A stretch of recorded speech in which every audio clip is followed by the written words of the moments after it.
संभल में कैसे भड़की हिंसा की आग।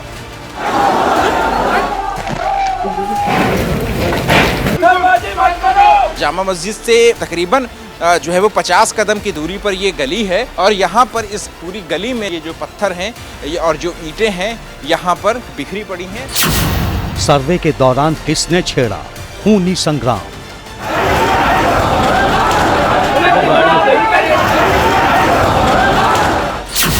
पुलिस पर पत्थर बरसाने वाले मुजरिम कौन।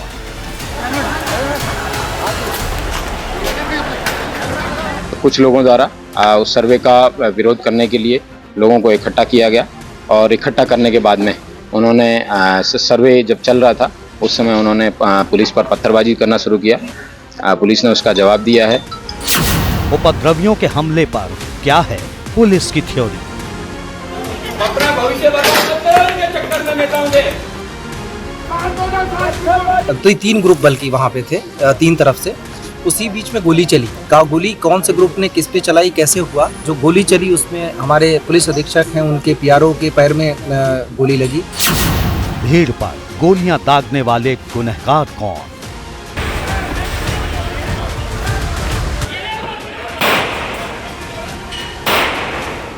संभल हिंसा की जांच जो है वो अब तेज हो गई है। जामा मस्जिद के इलाकों में जहां पर पथराव देखने को मिला था वहां पर जो इमारतें हैं वहां उनमें जो सीसीटीवी लगा हुआ है उनके फुटेजेस जो है वो इकट्ठा करने की कवायद जो है वो यूपी पुलिस के जवानों की तरफ से की जा रही है। फायरिंग में हुई मौत का जिम्मेदार कौन। मेरा बच्चा तो अच्छा खासा सौदा लेने गया था दुकान का और वहाँ को निकल गया होगा जुम्मा मस्जिद पे को, वहाँ से क्या पता क्या हुआ भाई। बवाल के बाद एक्शन में पुलिस फोर्स। ये भी एक गाड़ी यहाँ पर खड़ी हुई थी जिसको यहाँ पर बलवाइयों और दंगाइयों ने यहाँ पर जो है वो आग के हवाले कर दिया। उपद्रवियों को पुलिस का फाइनल अल्टीमेटम। अपना भविष्य चक्कर में नेताओं के अपने नेताओं के चक्कर में अपना भविष्य बर्बाद मत करो। हिरासत में आरोपी, जांच मुकम्मल होगी।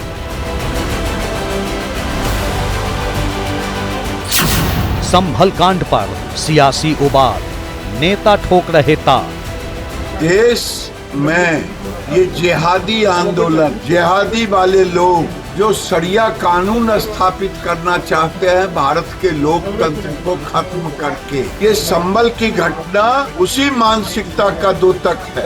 कानून का पालन करना पड़ेगा, ये कोई तुगलक की फरमा नहीं चल सकता।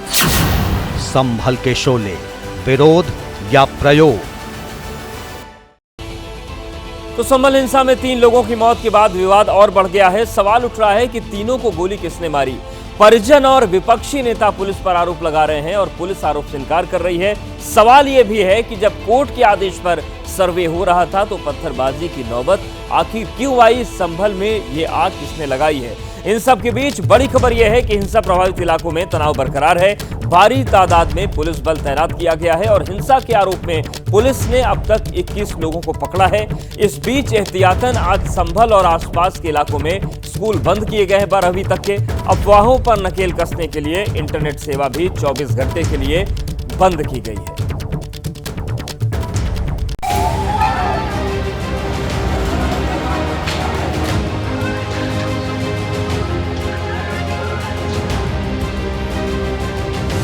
अपना भविष्य बर्बाद मत करो इनके चक्कर में नेताओं के अपने नेताओं के चक्कर में अपना भविष्य बर्बाद मत करो।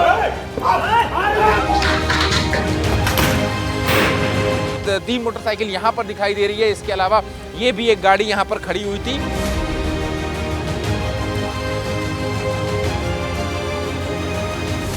इन लोगों की अपनी जो प्रॉपर्टी, अपनी जो गाड़ियां हैं उनको इन्होंने आग नहीं लगाया, लेकिन जिन गाड़ियों पर पुलिस लिखा था उन गाड़ियों पर आग लगाया। मेरा बच्चा तो अच्छा खासा सौदा लेने गया था दुकान का और वहाँ को निकल गया होगा जुम्मा मस्जिद पे को, वहाँ से क्या पता क्या हुआ। संभल की जामा मस्जिद इलाके की छोटी छोटी गलियों की हम आपको एक बार तस्वीर दिखा दें कि इस तरह से पत्थरों से जो है वो पटी हुई है।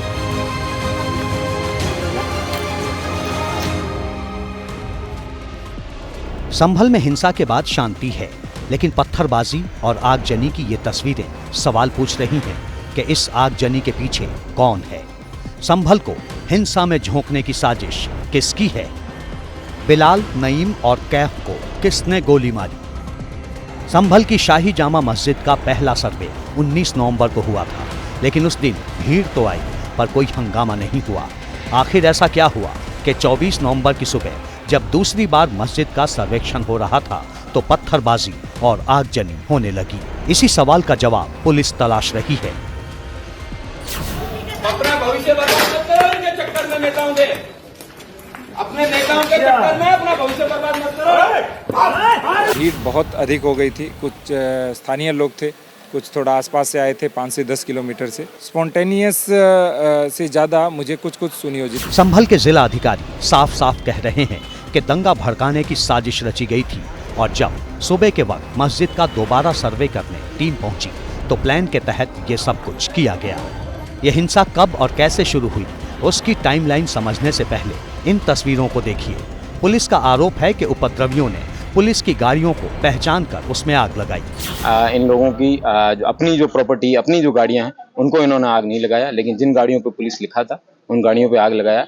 ये दर्शाता है कि इन लोगों द्वारा टारगेटेड तरीके से कोई एक हुड़दंगी भीड़ ना होके एक टारगेटेड तरीके से पुलिस और प्रशासन को है वो चैलेंज करने का काम किया। इन लोगों के खिलाफ NSA की कार्रवाई है वो अमल में लाई जाएगी। कई सारी टीमें लगा के इन सब लोगों को आइडेंटिफाई किया जाएगा और इन सब लोगों के खिलाफ है कठोर से कठोर कार्रवाई अमल में लाई जाएगी। मौके पर मौजूद SP पत्थरबाजों को समझाते दिखे। वो पत्थर फेंकने वालों को समझा रहे थे कि कुछ लोगों के भड़काने पर नौजवान अपना भविष्य खराब न करें। अपना भविष्य बर्बाद मत करो इनके चक्कर में नेताओं के, अपने नेताओं के चक्कर में अपना भविष्य बर्बाद मत करो। पत्थरबाजों ने SP की बातें नहीं मानी और पुलिस की टीम पर लगातार पत्थर फेंकते रहे, गाड़ियों में आग लगाते रहे। नतीजा, संभल जामा मस्जिद के पास खड़ी पुलिस की गाड़ियां धू धू कर जल गई। है कि किस तरीके से जो बलवाई हैं, जो दंगाई हैं, वो यहाँ पर इकट्ठा हुए और फिर जो है वो ताबड़तोड़ यहाँ पर पत्थर जो है वो भी यहाँ पर बरसाने लगे और रास्ते में जो भी गाड़ियाँ, जो भी वाहन जो है उन्हें दिखाई दिए उनको जो है वो आग के हवाले कर दिया। मकसद जो है वो यही था कि किसी तरीके से जो शांति व्यवस्था है, जो कानून की प्रक्रिया है, उसमें बाधा डाला जाए। ABP न्यूज की टीम शाही जामा मस्जिद के आसपास की जिस गली से गुजर रही थी, चारों ओर ईंट और पत्थर दिखाई दे रहे थे। बोरियों से भरकर ईंटें लाई गई थी। छोटी गलियों में कितने बड़े बड़े पत्थर जो है वो अभी भी यहाँ पर साफ तौर पर देखे जा सकते हैं। तो इससे जाहिर तौर पर यह भी अंदाज़ा लगाया जा सकता है कि जो इलाके की ऊंची ऊंची इमारतें हैं वहाँ से ये पत्थर जो है वो फेंके जा रहे थे और ये पत्थर जो है वो अब जो जामा मस्जिद के आसपास की जो छोटी और संकरी गलियाँ हैं वहाँ पर जो है वो किस तरीके से इकट्ठा हो गए हैं। आप देखिए कि पूरी की पूरी जो सड़क है वो यहाँ पर इस तरह से पत्थरों से जो है वो पटी हुई है। इस बीच खबर आई कि गोली लगने से 3 लोगों की मौत हो गई है और इस हंगामे में कई पुलिसकर्मी घायल हो गए। ये तस्वीरें हिंसा में मारे गए बिलाल, नईम और कैफ की हैं। तीनों की गोली लगने से मौत हुई है और पुलिस वाले जख्मी। 3 ग्रुप बल्कि वहाँ पे थे, 3 तरफ से। उसी बीच में गोली चली। गोली कौन से ग्रुप ने किस पे चलाई, कैसे हुआ, हमारे पुलिस अधीक्षक हैं उनके PRO के पैर में गोली लगी। एक डिप्टी कलेक्टर का पैर फ्रैक्चर हो गया उसी हंगामे में। एक CO साहब के भी छर्रे लगे हैं। 3 लोगों की मृत्यु भी हुई है। उन 3 लोगों के नाम हैं नईम जो कोट करवी से है, बिलाल जो सराय तरीन से है और नुमान जो हयात नगर सराय तरीन से है। पुलिस का आरोप है कि हिंसा में महिलाओं और नौजवानों का इस्तेमाल किया गया। उन्हें आगे कर पुलिस को निशाना बनाया गया। ये निश्चित रूप से एक उकसावे के अंदर की कार्रवाई है जिसमें जाने भी गई हैं।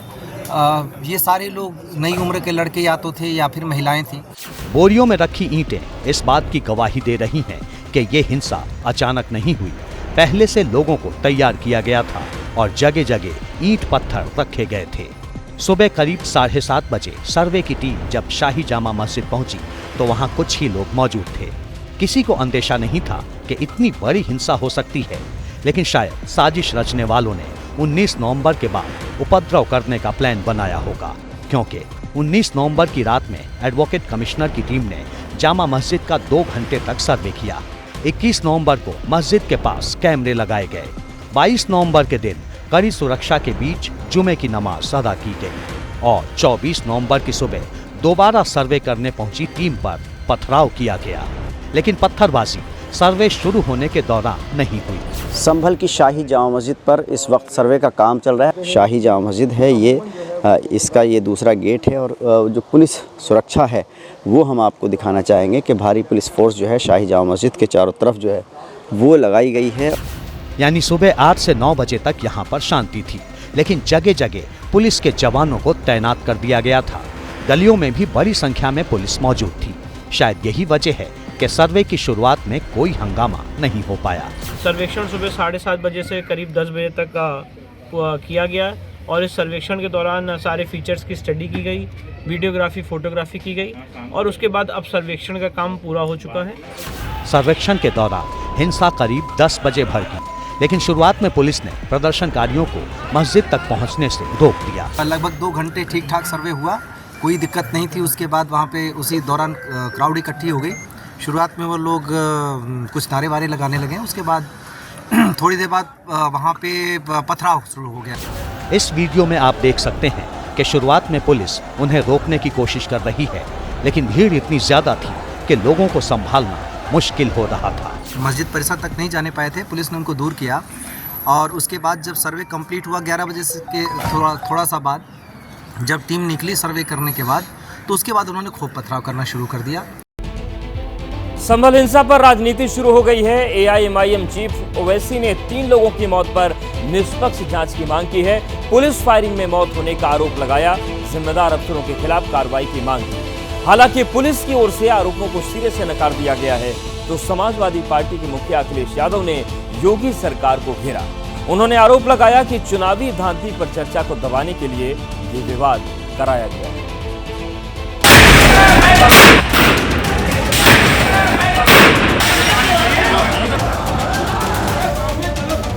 देश के अंदर माहौल को खराब करने की कुछ लोगों का पॉलिटिकल एजेंडा है, वो बहुत खराब है। उसके लिए यूपी का शासन व प्रशासन पूरी तरह से जिम्मेवार है।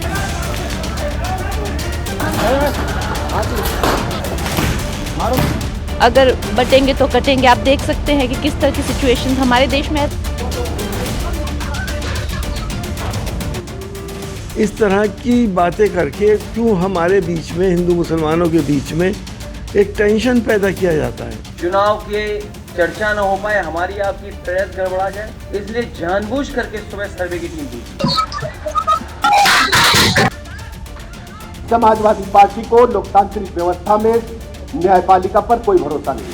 अब देश बर्दाश्त नहीं करेगा जिस ढंग से उन्होंने हमला किया।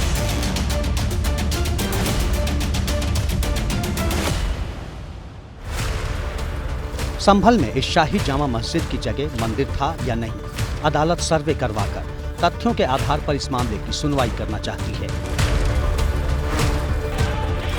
लेकिन हिंसा के बाद अब संभल में भी मंदिर मस्जिद वाली सियासत शुरू हो गई है।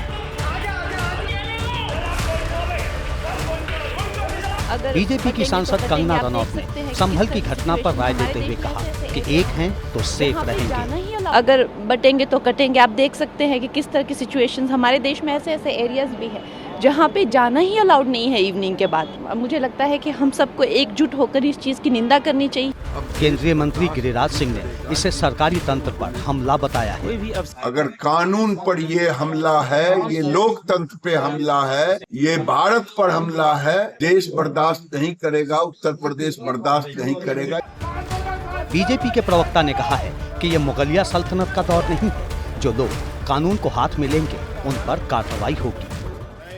ये मुगलिया सल्तनत का दौर नहीं है जहां आप जोर दबाव के आधार पर किसी प्रकार की कार्रवाई कर सकते हैं। अपील करके अगर किसी प्रकार की आपत्ति है तो ऊपरी अदालत में जाना। कानून व्यवस्था संभालने के लिए बहुत कठोरता से कार्रवाई की जाएगी। समाजवादी पार्टी के राष्ट्रीय अध्यक्ष अखिलेश यादव ने कहा कि बीजेपी ने संभल में जानबूझकर विवाद करवाया है।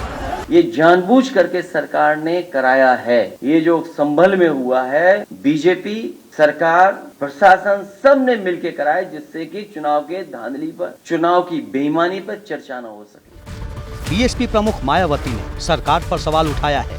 वो हिंसा के पीछे प्रशासन को जिम्मेदार ठहरा रही है। संभल जिला सहित पूरे मुरादाबाद मंडल में काफी तनाव की स्थिति व्याप्त थी। उसके लिए यूपी का शासन व प्रशासन पूरी तरह से जिम्मेवार है। कांग्रेस नेता इमरान मसूद ने सुप्रीम कोर्ट से मामले का संज्ञान लेने की अपील की है। साथ ही इस मामले को देश तोड़ने की कोशिश से जोड़ दिया। बहुत दुखद है और इस प्रकार के विवादों को पैदा कर कर देश के अंदर माहौल को खराब करने की कुछ लोगों का पॉलिटिकल एजेंडा है। सर्वे क्यों हो रहा है, पहली बात तो ये मैं मालूम करना चाहता हूँ। क्या उस मस्जिद को डिमोलिश किया जा सकता है? हमारा सांप्रदायिक सौहार्द बिगाड़ने के लिए ये सब काम किए जा रहे हैं। भाई संभल में सर्वे के लिए जो टीम गई है ये न्यायपालिका के आदेश पर गई है। न्यायपालिका को आप मानेंगे नहीं, निर्वाचन आयोग को मानेंगे नहीं, संविधान को आप मानेंगे नहीं। अरशद मदनी ने आरोप लगाया है कि मुसलमानों को नुकसान पहुंचाने की कोशिश की जा रही है। ये हमारे मजहब को जो हमारा हक है उसको छीना जा रहा है। पहले बाबरी मस्जिद का मसला हो चुका है, फिर उसके बाद दूसरा मसला बनारस के अंदर चल रहा है। ये मुल्क के आने वाले दिनों के अंदर मुल्क के लिए बहुत तकलीफ दे चीज़। कैला देवी मंदिर के महंत ऋषिराज गिरी महाराज के दावे के बाद संभल में मंदिर मस्जिद विवाद की शुरुआत हुई। ये मस्जिद नहीं है, संभल में हरिहर मंदिर है और हरिहर मंदिर की पुनर्प्राप्ति के लिए ये दावा दायर किया है। हिंदू मंदिर तोड़कर ये ढांचा तैयार किया गया है। हिंदू पक्ष ने 19 नवंबर को सिविल कोर्ट में एक याचिका दायर कर सर्वे की मांग की थी और 19 नवंबर को ही कोर्ट ने 7 दिनों के भीतर सर्वे करवाने का आदेश दिया। ऑर्डर जारी होते ही उसी रात एडवोकेट कमिश्नर रमेश सिंह राघव अपनी टीम के साथ सर्वे करने जामा मस्जिद पहुंचे और मुआयने के बाद लौट आए। दूसरी बार फिर से अपनी टीम के साथ पहुंचे। सर्वे टीम को देखकर भीड़ जमा होने लगी। देखते ही देखते वहां मौजूद लोग उग्र होने लगे और तनाव की स्थिति बन गई। सर्वे का विरोध कर रहे लोगों के बीच से पत्थरबाजी शुरू हुई और इस हिंसा में नोमान, बिलाल और नईम नाम के 3 युवकों की मौत हो गई। सर्वे का काम है वो कोर्ट के आदेश से पहली बात तो हो रहा है। दूसरी बात यह है कि सर्वे का काम पीसफुली चल रहा था, अभी तक कोई भी दिक्कत नहीं आई थी। तीसरी चीज़ ये है कि सर्वे में कोई ऐसी चीज़ नहीं की जा रही है जिससे मस्जिद के स्ट्रक्चर को छेड़छाड़ के साथ छेड़छाड़ की जाए, बल्कि आज जो पथराव हुआ उसमें मस्जिद के ऊपर पत्थर जरूर चलाए गए, क्योंकि वहाँ पे टीमें थी तो मस्जिद पे भी पत्थर चलाए गए। मुझे नहीं पता मस्जिद को नुकसान हुआ या नहीं, लेकिन खूब जम के मस्जिद पर भी पथराव हुए, जो एक तरीके से देखें तो ये उनके धर्म के हिसाब से भी गलत है। सभी को समझाने का प्रयास किया जा रहा है, सभी जनप्रतिनिधियों से भी हम लोग बातचीत में हैं। फिलहाल मौके पर शांति है और उपद्रव करने वालों की तलाश की जा रही है।